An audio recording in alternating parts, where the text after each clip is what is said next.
Assalamu alaikum viewers. My name is Sakif Yazandingwala and as a part of Rehan AI teacher training course, I am back with another session of discussion with Chatgpt. And today the topic of discussion is how to make better decisions and avoid regret. So let's dive in. Hello Chat. Okay, great. Let's dive in. Making better decisions starts with slowing down just enough, getting clear on what actually matters to you, what's important, not just urgent, and then gathering a little more perspective, like checking facts, listening to different views, and noticing your own biases. Another piece is thinking in probabilities instead of certainties, asking, what's likely? What's unlikely? That helps you act without being paralyzed by fear. Uh, why do people often make decisions that they later regret, even when they believe they are choosing wisely at that time? Yeah, that's the tricky part. At the time, we usually make choices with the information and emotions we have right then. Hindsight adds details we couldn't see then. New info, new consequences. Regret often comes from imagining we should have known more, when in reality, humans just can't see every ripple ahead. That's why it's kinder to judge decisions by the process you used, not just the outcome. Uh, just as you mentioned, we are driven by emotion.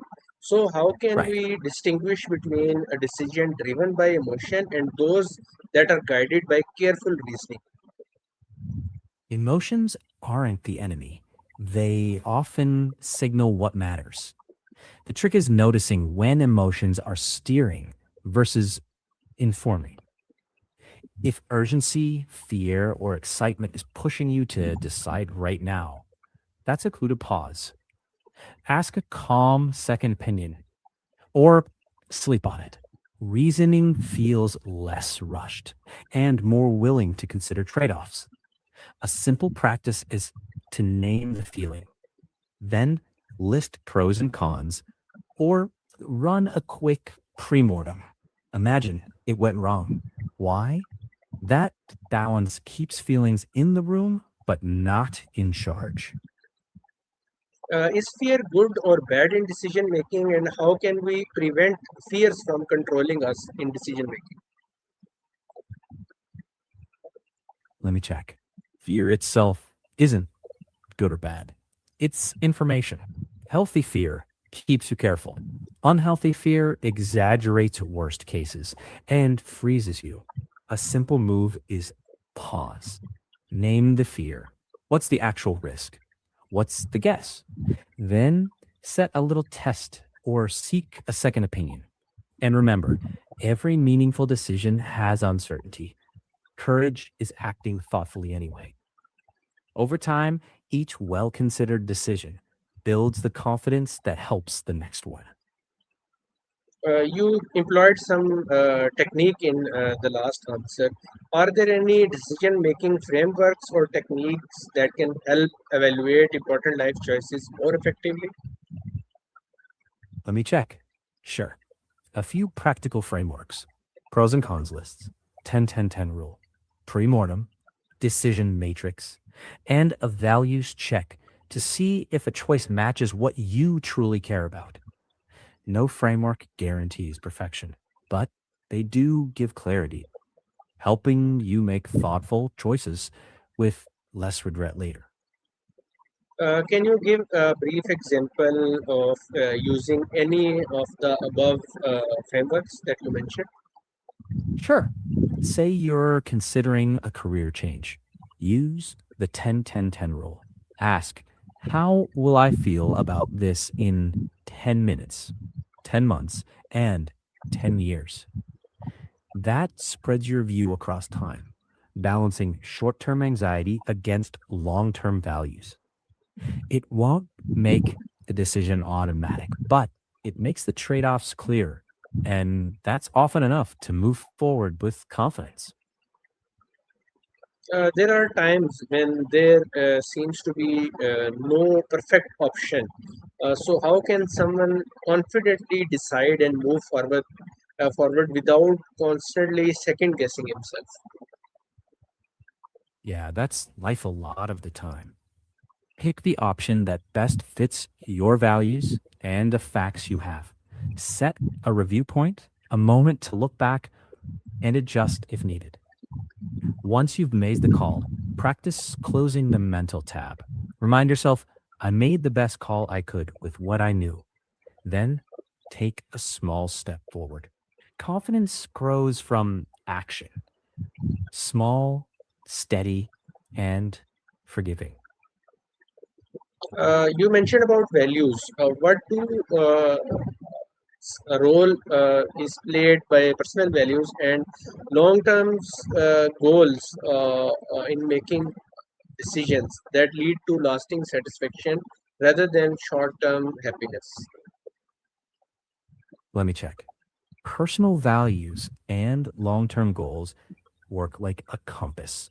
They help filter choices. So you're not just chasing what's rewarding today. For example, if you value learning and balance, then a lower paying job with growth and sane hours might beat a higher paying one that burns you out. The test is asking, will I still respect this choice 5 years from now? If yes, you're more likely to feel lasting satisfaction instead of just short term happiness. There are times in life when someone just decides through pure intuition. So, is there a right balance between logic and intuition in making important decisions? Let me check. Yeah, a blend works well. Use logic to check facts and consequences, and intuition to surface what experience whispers. If they agree, move confidently. If they clash, pause, get more info, ask someone you trust, or take a little more time. Intuition offers direction. Logic tests the path. Together, they make wiser choices and usually less regret later. Biases are often part of one's personality. Can biases lead to poor decisions, and how can we recognize and overcome them? Let me check. Yes, biases can definitely skew decisions. First step, awareness. Ask, what assumptions am I making? What evidence would change my mind? Seek different perspectives. Slow big decisions down and lean on facts where possible. You don't have to erase biases completely. Just learn to notice them and stop them from quietly steering you off course. That way, your choices come from clarity, not just habit.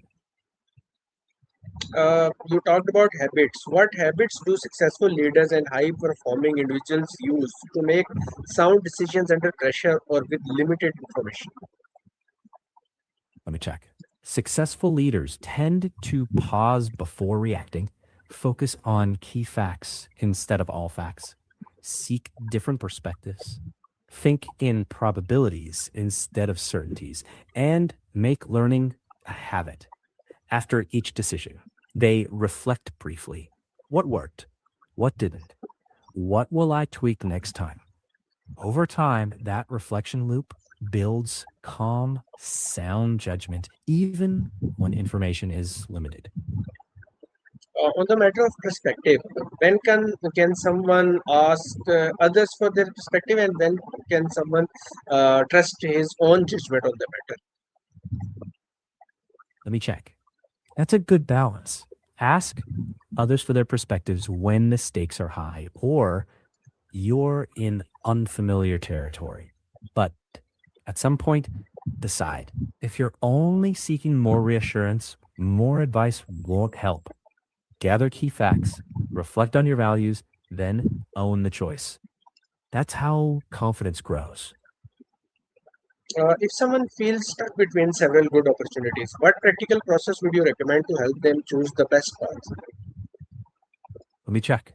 When you're choosing between good options, try a 5 step path. First, clarify what matters most right now. Maybe learning, balance, or growth.